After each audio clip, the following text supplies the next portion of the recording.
जी student, अब हम लोग इफ एल्स इफ की सीक में प्रोग्राम एग्जीक्यूट करके देखते हैं। तो आप मुझे ज़रूर व्हाट्सएप पे बताइएगा कि क्या इस एग्जीक्यूशन से आपको, जब मैं आपको ये रन टाइम पे प्रोग्राम एग्जीक्यूट करके बताती हूँ, तो क्या आपको इससे और ज़्यादा समझ आती है या बस नहीं आती तो फिर मैं रहने ही दूँ। तो आप मुझे बताना कि क्या आपको इससे ज़्यादा समझ आने लगी है प्रोग्राम्स की अब आपको। तो जो बात सही है वो आप मुझे ज़रूर बताइएगा। तो अब चलते हैं अपने एग्जीक्यूशन की तरफ। सॉफ्टवेयर्स में ये कैसे रन होगा। अब जैसे कि मैंने आपको जो फर्स्ट प्रोग्राम लिखवाया था वो था write a program that inputs a number from the user determine, ये पॉजिटिव है, नेगेटिव है और जीरो है। ये मेरा प्रोग्राम था। जैसे कि हमने इंक्लूड स्टूडियो डॉट एच लिखा और कॉन्यो डॉट एच लिखा। मैं सबसे पहले इस प्रोग्राम को रन करूंगी। ठीक है, रन करती हूँ और साथ साथ मैं आपको इसको दोबारा से एक्सप्लेन करती हूँ। एग्जीक्यूट पे जाएंगे, कंपाइल। सबसे पहले हम अपने प्रोग्राम को कंपाइल करते हैं, फिर एग्जीक्यूट पे जाएंगे, यहाँ पे रन करेंगे। जब हम रन करेंगे तो ये हमें विंडो नजर आएगी। This is called the output window, जिसपे हमें आउटपुट जो है वो नजर आती है। ठीक है, इसको यहाँ पे कर लूँ जरा। अब देखें, सबसे पहले मैंने मेन प्रोग्राम लिखा और इंट एन, हमने एक वेरिएबल इंट एन का क्रिएट कर लिया। अब ये वेरिएबल तो क्रिएट हो गया है, अब इस वेरिएबल में हमें वैल्यू भी चाहिए। अब वो वैल्यू मैं यूजर से लूंगी, तो इसलिए मैंने यहाँ पे प्रिंटफ लिखा और एंटर अ नंबर। ये मैंने प्रिंटफ और एंटर अ नंबर क्यों लिखा कि जैसे ही मैं रन करूं तो मुझे एक क्या कोई मैसेज लिखा हुआ नजर आया। वो मैसेज क्या है? Enter a number. जो मैसेज मैं चाहती हूँ मुझे यहाँ पे लिखा हुआ नजर आए, तो मैं उसको यहाँ पर इस प्रिंटफ के साथ, ब्रैकेट्स के साथ, इन्वर्टेड कोमा के साथ लिख दूंगी। देखिए मुझे यहाँ पे लिखा हुआ नजर आ रहा है एंटर अ नंबर। अब स्टूडेंट मैं यहाँ पर क्या करती हूँ, स्कैन इफ। अब मैंने यूजर से जो इनपुट लेनी है कीबोर्ड के थ्रू, इसके लिए मैं स्कैन इफ यूज करती हूँ और फॉर्मेट ऑपरेटर डी यूज कर रही हूँ। क्यों? क्योंकि मैंने यहाँ पे टीजर यूज किया है और साथ में मैं ampersand address operator N को यूज करती हूँ। एड्रेस ऑपरेटर को हम यूज करते हैं ताकि हमारा जो वैल्यू हम स्टोर कराएं वो डायरेक्ट जो है वो उस वेरिएबल में जाके स्टोर हो जाए। तो यहाँ तक हमने यूजर से इनपुट लेनी है। यूजर जो यहाँ पे नंबर एंटर करेगा, फॉर एग्जांपल मैं यहाँ पे नंबर एंटर करती हूँ 8। अब मैंने जो नंबर ए यहाँ पर एंटर किया है वो नंबर जाकर वेरिएबल एन में स्टोर हो गया। वो आपको यहाँ पे नजर नहीं आ रहा, वो रैम के अंदर काम हो रहा है। वो नंबर जाकर वेरिएबल एन में स्टोर हो गया है। अब हमारी ये कंडीशन चेक होगी, if N greater than zero. अगर तो एन ग्रेटर देन जीरो हुआ तो फिर हमें डिस्प्ले हो जाएगा नंबर इज पॉजिटिव, और अगर एन ये कंडीशन फॉल्स हुई तो दूसरी कंडीशन चेक होगी, एन लेस देन जीरो, तो नंबर इज नेगेटिव, तो नंबर इज नेगेटिव का मैसेज डिस्प्ले होगा। और अगर हमारे पास दोनों कंडीशन फॉल्स हो गई तो हमें क्या डिस्प्ले होगा? Number is zero. अब हम करके देखते हैं। तो देखें, सबसे पहले मैंने एंटर अ नंबर और 8 नंबर एंटर किया है। अब 8 नंबर के साथ पहली कंडीशन चेक होगी, 8 ग्रेटर इक्वल टू जीरो। यहाँ पे आप जो मर्जी नंबर एंटर कर ले। मैं यहाँ पर जी 9 एंटर कर देती हूँ। आप यहाँ पे जो मर्जी नंबर एंटर करें, जो भी नंबर यहाँ पे एंटर करेंगे वो वेरिएबल एन में जाएगा और वो ही कंडीशन के साथ चेक होगा। N less than is equal to zero. ठीक है, अगर एन less than is equal to जीरो है तो sorry, N greater than equal to zero. अब पहली कंडीशन ही ट्रू हो गई है, N greater than is equal to zero. तो मैं एंटर करती हूँ तो इसलिए मुझे लिखा नजर आ रहा है number is positive. Number is positive क्यों लिखा नजर आ रहा है? क्योंकि मैंने लिखा है अगर ये कंडीशन ट्रू हो तो मुझे लिखा नजर आ जाए नंबर इज पॉजिटिव। अब मैं इस प्रोग्राम को दोबारा बंद करूंगी और दोबारा एग्जीक्यूट करती हूँ और मैं दोबारा रन करती हूँ और अब मैं यहाँ पर एंटर करती हूँ -3। ठीक है, मैंने -3 एंटर किया। अब देखें, मैंने -3 एंटर किया तो -3 एंटर किया तो पहली कंडीशन चेक होगी, -3 ग्रेटर देन जीरो नहीं, -3 जो होता है वो जीरो से लेस होता है। दूसरी कंडीशन चेक होगी, -3 लेस देन जीरो। हाँ जी, ये कंडीशन ट्रू हो जाती है। इसलिए जब मैं एंटर करती हूँ तो मुझे लिखा नजर आता है नंबर इज नेगेटिव। ठीक है, अब मैं इसको दोबारा से कंपाइल करती हूँ और दोबारा से रन करती हूँ और इस टाइम एंटर करती हूँ जीरो। अब फिर सारी कंडीशंस चेक होंगी। कंडीशन वो सारी चेक करेगा। पहले फर्स्ट कंडीशन चेक होगी, फिर सेकंड, दोनों ही फॉल्स हो जाएंगी तो कंट्रोल हमारा इधर आ जाएगा और मुझे लिखा ना आ जाएगा नंबर इज जीरो। तो इस तरह स्टूडेंट हमारा ये प्रोग्राम जो है वो एग्जीक्यूट होता है। अब हम अपने नेक्स्ट इफ एल्स इफ के प्रोग्राम की तरफ चलते हैं। जी, ये हमारा प्रोग्राम था कि हमने सैलरी की इनपुट लेनी है और सैलरी अगर 20,000 से ज़्यादा है तो इसके अंदर 7% जो है वो इसकी सैलरी से 7% जो है वो डिटेक्ट हो जाए, और अगर जो है वो अगर इसकी सैलरी 20,000 से लेस है तो माइनस हो जाए 100,000। अब हम अपने सबसे पहले हम देखें जिस तरह करे थे, प्रोग्राम को कंपाइल करेंगे और मैं रन करती हूँ। ये मैंने आउटपुट विंडो निकाली है। अब देखिए मैंने 3 वेरिएबल लिखे थे, इंट, सैलरी, फ्लोट नेट। आपको आउटपुट विंडो पे वेरिएबल्स इस तरह नहीं नजर आते, क्योंकि आउटपुट विंडो जो वेरिएबल जो है ये मेमोरी में जाके क्रिएट होते हैं। अब हमें यहाँ पे क्या नजर आएगा, जो हम आउटपुट में मैसेज शो कराएंगे। अब आउटपुट में मैंने मैसेज क्या शो कराया हुआ है कि सबसे पहले यूजर को नजर आए एंटर सैलरी। अब यूजर को देखिए मुझे यहाँ पे मैसेज नजर आ रहा है एंटर सैलरी का। यूजर अपनी सैलरी एंटर करता है, फॉर एग्जाम्पल यूजर अपनी सैलरी एंटर करता है 20,000। ठीक है, यूजर ने सैलरी एंटर की 20,000। ठीक है, अब लॉज अब यहाँ पर कंडीशन चेक होगी, if salary greater than equal to 20,000। अगर सैलरी ग्रेटर या इक्वल टू है 20,000 के, तो उसकी सैलरी से क्या हो जाए, सैलरी मल्टीप्लाई बाय 7.0, जी आपको पता है डिडक्शन हो जाए, और यहाँ पर क्या होगा वो माइनस हो गई। ठीक है, अब मैंने यहाँ पे कुछ चेंजेस किए। मैंने यहाँ पे पहले मल्टीप्लाई कर दिया था, इसलिए मैं इस प्रोग्राम को स्टूडेंट मुझे दोबारा से एग्जीक्यूट करना पड़ेगा। मिनट, इसको बंद करना पड़ेगा।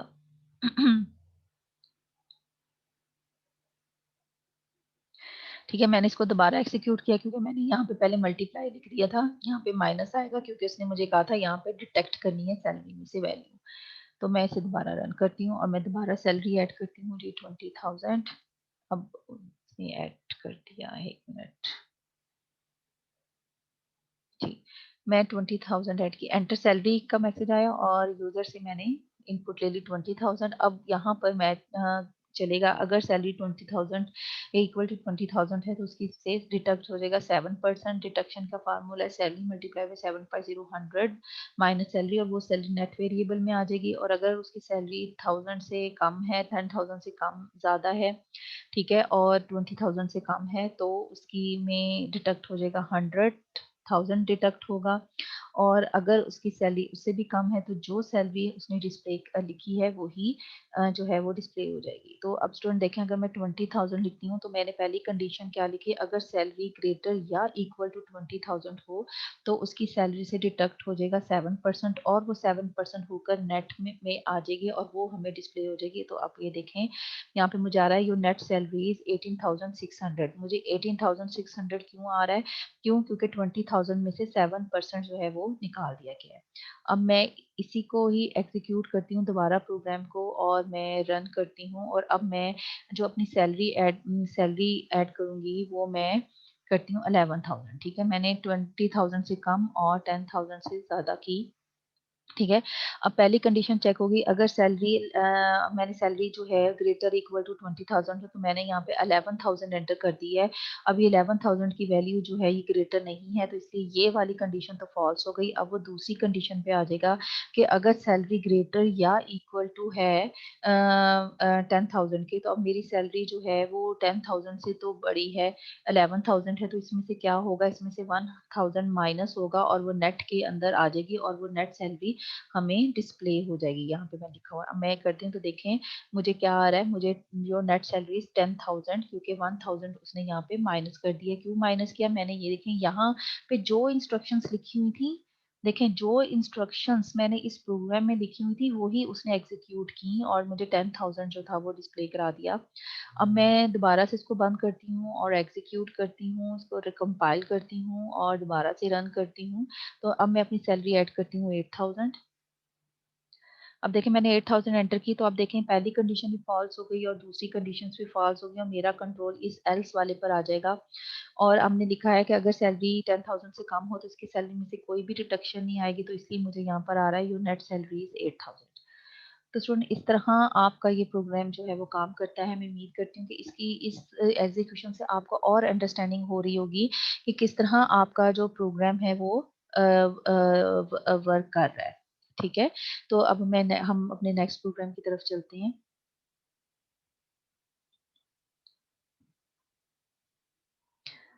ये हमारा 11 पॉइंट, अब हम 11.11 पे चलते हैं। जी, हमारा 11.11 प्रोग्राम था, वो था write a program that inputs test score of the student. जो स्टूडेंट का टेस्ट स्कोर एंटर करेगा, हमने ग्रेड दिखाने थे अकॉर्डिंग टू क्राइटेरिया। और क्राइटेरिया हमें मेंशन किया हुआ था, अगर marks greater and equal to 90 हो तो ए, अगर 80 to 89 के दरमियान तो बी, 70 79 के बाद सी, 60। तो स्टूडेंट यहाँ से हमें पता चलेगा हमने क्या कंडीशंस बनानी है। ठीक है, तो अब मैं पहले अपने प्रोग्राम को कंपाइल करती हूँ, then I run my program. तो देखें, सबसे पहले मैंने इंट स्कोर किया। जब मैंने इंट स्कोर किया, वेरिएबल एक क्रिएट हो गया। और सबसे पहले मैंने क्या कर रही हूँ, मैं इस वेरिएबल में कोई वैल्यू एंटर करना चाह रही हूँ, तो मुझे स्क्रीन पे सबसे पहले नजर आ रहा है एंटर योर टेस्ट स्कोर।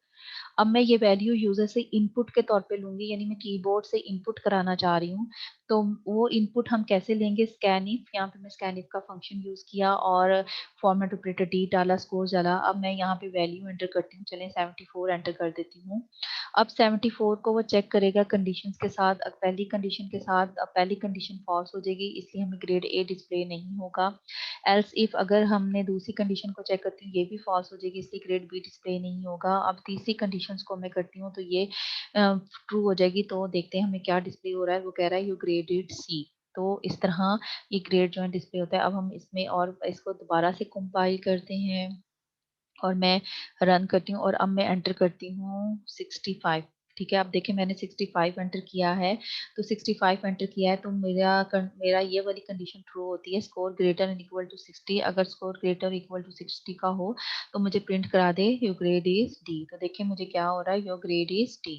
ठीक है, इसी तरह अगर मैं यहाँ पर कंपाइल करूँ और मैंने किसी का ग्रेड देखना है, मैं जितना मर्जी दफा कंपाइल करूँ, यही प्रोग्राम बार बार मैं यूज कर सकती हूँ। मैं बस यहाँ पे वैल्यू चेंज कर दूंगी। यहाँ पे मैं वैल्यू करती हूँ 45। तो देखिए यहाँ पे मुझे क्या आएगा, यू आर फेल।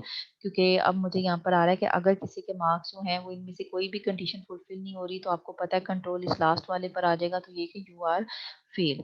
तो इस तरह स्टूडेंट हमने ये प्रोग्राम भी देखा कर कर कि किस तरह ग्रेड जो है वो डिस्प्ले हो रहे हैं। ठीक है, अब हम नेक्स्ट प्रोग्राम की तरफ चलते हैं और ये देखते हैं कि वो उसमें क्या है हमारे पास 11.12 पे। तो ये जो सी के प्रोग्राम्स होते हैं ना, ये इसी तरह ही हैं। जितनी आप प्रैक्टिस करेंगे उतना ही आपको आएगा। तो आप इनको अच्छी तरह से पढ़ें, इनको अच्छी तरह से समझें कि किस तरह ये प्रोग्राम जो है वो एग्जीक्यूट हो रहे हैं। जितना आप इनको समझेंगे, जितने अच्छे तरीके से करेंगे, उतना ही आपको ये प्रोग्राम्स जो है वो समझ में आएंगे। हाँ जी, आपको पता है ये यूनिट वाला हमारे पास था। मैंने बहुत अच्छे तरीके से आपको यूनिट वाला एक्सप्लेन किया था। तो चलिए हम इसे कंपाइल करते हैं। कंपाइल करने के बाद हम इसको रन करते हैं। अब देखें मैंने यहाँ पे क्या लिखा हुआ है, इंट यूनिट सरचार्ज। मैंने लिखा यूनिट सरचार्ज, ये दो वेरिएबल क्रिएट किए, एक फ्लोट बिल के नाम से वेरिएबल क्रिएट किया। अब मैंने सबसे पहले मुझे क्या नजर आया, एंटर यूनिट कंज्यूम। तो आप देखें मुझे सबसे पहले यहाँ पे क्या लिखा नजर आ रहा है, एंटर यूनिट कंज्यूम। अब मैं यूजर से यूनिट से वैल्यू कीबोर्ड के थ्रू एंटर कराऊंगी। अब यूजर जो वैल्यू एंटर करेगा उसके अकॉर्डिंगली कंडीशन जो है वो चेक होंगी। फॉर एग्जांपल यूजर एंटर करता है 200। ठीक है, यूजर ने 200 एंटर किया, यूनिट 200 एंटर कर दिया, वो यूनिट्स में चली गई। अब यूनिट्स के साथ मैच होगी कंडीशन के यूनिट के अंदर जो वैल्यू एंटर की, अगर वो ग्रेटर है 500 के, तो क्या डिस्प्ले करा दो, वो वैल्यू जो है मल्टीप्लाई करे 7 के साथ और वो बिल के अंदर चली जाए। अगर मैं यूनिट अब क्योंकि ये कंडीशन ट्रू हो गई है, क्योंकि मेरी यहीं पे यही कंडीशन ट्रू हो गई है, तो देखें वो क्या करेगा कि जो 200 के अंदर मैंने वैल्यू करवाई है उसको मल्टीप्लाई कर देगा 7 के साथ, तो बिल में चला जाएगा। और लास्ट में इसके अंदर क्या ऐड होगा, यहाँ पे मैंने लिखा है कि जो भी बिल हो उसके अंदर ऐड हो जाए बिल प्लस 150। ठीक है, इसके अंदर 150 ऐड हो जाएगा और उसके बाद वो चेक करेगा कि अगर हमारा बिल ग्रेटर देन 200,000 हुआ तो वो उसके अंदर सरचार्ज भी एंटर कर देगा। सरचार्ज क्या है, 5% सरचार्ज है। हमने उसके अंदर एंटर करना है, ऐड करना है, इसलिए हमने यहाँ पे प्लस किया और फिर वो टोटल बिल को डिस्प्ले करा देगा। अगर मैंने 200 यूनिट कंज्यूम किए हैं तो मेरा टोटल बिल क्या बनता है, मेरा टोटल बिल बनता है 550। क्योंकि 550 में क्या है, देखिए स्टूडेंट, यहाँ पर 200 ग्रेटर तो 7 भी नहीं होगा, 5 वाली कंडीशन भी नहीं होगी, तो ये 2 में जाएगा। तो सिंपली उसने 200 को 2 से मल्टीप्लाई किया, 400 आ गया, 400 में 150 ऐड हो गया, उसने ऐड करा दिया, हमारे पास टोटल बिल आ गया। अब मैं इसको दोबारा से कंपाइल करती हूँ और रन करती हूँ और अब मैं जो यूनिट एंटर करती हूँ वो मैं एंटर करती हूँ 600। ठीक है, अब मैंने यूनिट एंटर किया 600, तो पहली कंडीशन ही उसको ट्रू मिल गई। अब वो 600 को मल्टीप्लाई करेगा 7 के साथ और फिर इसमें 150 ऐड करेगा और फिर देखेगा कि अगर 150 ऐड कर कर अमाउंट जो है 2000 से ज़्यादा है तो इसमें सरचार्ज भी ऐड कर देगा। तो तब मेरा टोटल बिल कितना बनता है, देखिए मेरे टोटल यूनिट कंज्यूम थे 600 और मैंने 7 से मल्टीप्लाई किया और उसके बाद मैंने 150 ऐड भी किया। इसके अंदर 150 सब बिल में ऐड होगा। ठीक है, ये जो 150 है ये सब बिल में ऐड होगा और उसके बाद फिर हमारी दोबारा चीज चेकिंग होगी कि अगर बिल 2000 से ग्रेटर है तो उसमें 5% और ऐड हो जाएगा। तो ऐड होके हमारा बिल क्या बना, 456750। तो इस तरह स्टूडेंट ये प्रोग्राम जो है वो रन करता है कि अगर आपका बिल जो है यूनिट 500 से ज़्यादा है तो वो मल्टीप्लाई करेगा 7 के साथ, और अगर 300 से ज़्यादा है और 500 से कम है तो वो मल्टीप्लाई करेगा 5 के साथ, और अगर कुछ भी नहीं है इन दोनों में से कम है तो 2 के साथ। फिर जो भी बिल आएगा उसके अंदर 550 ऐड हो जाएगा और फिर हम दोबारा एक कंडीशन चेक करेंगे कि अगर हमारा बिल 2000 से ज़्यादा है तो इसमें सरचार्ज भी ऐड हो जाएगा। अब हम अपने नेक्स्ट प्रोग्राम की तरफ चलते हैं।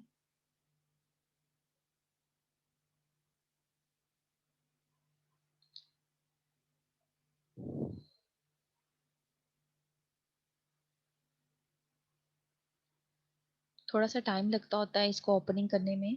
हमारा जो दूसरा प्रोग्राम था हमने यूज़र से चॉइस मांगी थी कि अगर यूज़र 1 एंटर करेगा तो एरिया कैलकुलेट होगा, अगर यूज़र 2 एंटर करेगा तो चॉइस चॉइस में तो सरकमफ्रेंस जो है वो कैलकुलेट होगा। तो अब मैं इसको कंपाइल करती हूँ प्रोग्राम को, और कंपाइल करने के बाद मैं रन करती हूँ तो देखते हैं क्या बनता है। अब देखें स्टूडेंट, यहाँ पे मैंने एरिया, रेडियस, सर्कमफ्रेंस 3 वेरिएबल और चॉइस जो है वो 4 वेरिएबल डिक्लेयर किए हैं। देखें यूजर सबसे पहले मुझे क्या चीज नजर आ रही है, एंटर रेडियस, क्योंकि मैंने सबसे पहले लाइन लिखी हुई print F enter radius. User को सबसे पहले एंटर रेडियस नजर आएगा। यूजर यहाँ पे रेडियस एंटर करेगा। फॉर एग्जांपल मैंने 2 एंटर कर दिया तो 2 की वैल्यू जो है इस रेडियस के अंदर चली जाएगी।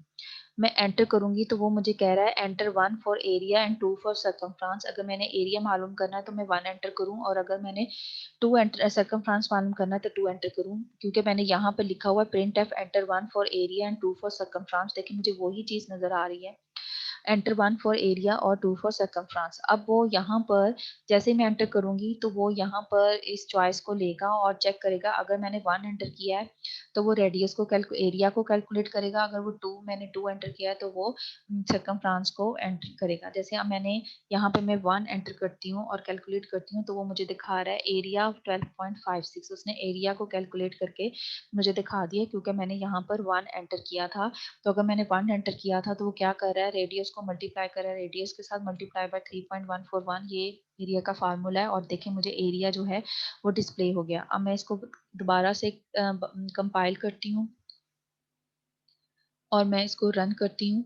अब मैं यहाँ पे रेडियस पे दोबारा 2 एंटर करती हूँ और चॉइस में मैं यहाँ पर 2 एंटर कर देती हूँ। तो आप देखेंगे अब वो क्या करेगा, अब वो सरकमफ्रेंस को डिस्प्ले कराएगा। तो सरकमफ्रेंस कितना है, 12.56400। अब सरकमफ्रेंस कैसे मालूम होता है कि 2.0 multiply by 3.14 multiply by radius. जब हम इससे करते हैं तो हमारे पास सरकमफ्रेंस आ जाता है।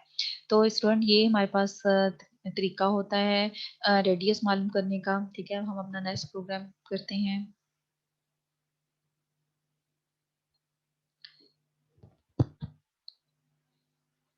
जो हमारा नेक्स्ट प्रोग्राम है इसमें हमने मंथ ऐड करना था, मंथ करने थे। जो भी मंथ हमने लिखना था उसके हिसाब से हमें डेज आ जाने थे। अब जैसे मैं यहाँ पे कंपाइल कर रही हूँ और रन करती हूँ, देखें सबसे पहले मुझे लिखा क्या आ रहा है, एंटर दी मंथ, क्योंकि मैंने यहाँ से यूजर से ले रही हूँ print F enter the month. User एक मंथ को एंटर करे।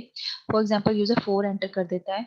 अब 4 यूजर ने 4 एंटर किया तो ये वो चेक करेगा इन कंडीशंस में कि 4 कंडीशन के अगेंस्ट मैंने क्या लिखा हुआ है। देखें पहले ये कंडीशन चेक करेगा m इज इक्वल टू 1, तो मैंने 4 एंटर किया ये ट्रू नहीं हुई। फिर वो दूसरी चेक करेगा m इज इक्वल टू 3, मैंने 4 एंटर किया ये भी ट्रू नहीं हुई। 5 भी नहीं, 7 भी नहीं, 8 भी नहीं, 10 भी नहीं, 12 भी नहीं।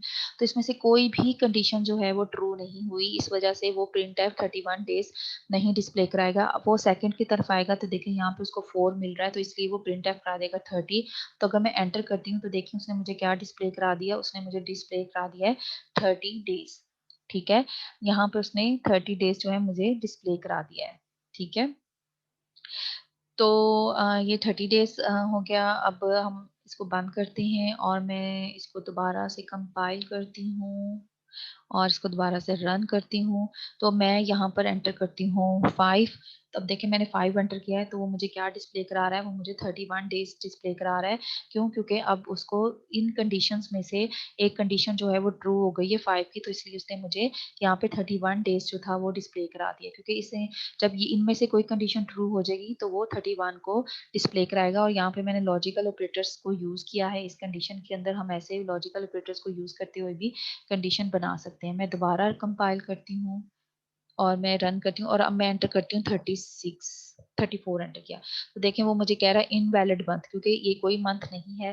तो अगर मैंने इनमें से कोई, मुझे 1 से लेकर 12 तक की मैंने कंडीशंस लगाई हुई हैं, अगर उनमें से कोई भी एग्जीक्यूट ना हुई तो वो एल्स पार्ट पर आ जाएगा। और एल्स पार्ट में मैंने क्या लिखा हुआ है कि इनवैलिड मंथ। तो इस तरह स्टूडेंट ये काम करता है। अब आपको समझ आई होगी कि किस तरह आउटपुट में हम देखते हैं इसको, कि किस तरह हमारे प्रोग्राम्स जो हैं वो काम करते हैं। तो स्टूडेंट अगर आपको कोई कंफ्यूजन है तो आप मुझसे व्हाट्सएप पे पूछ सकते हैं।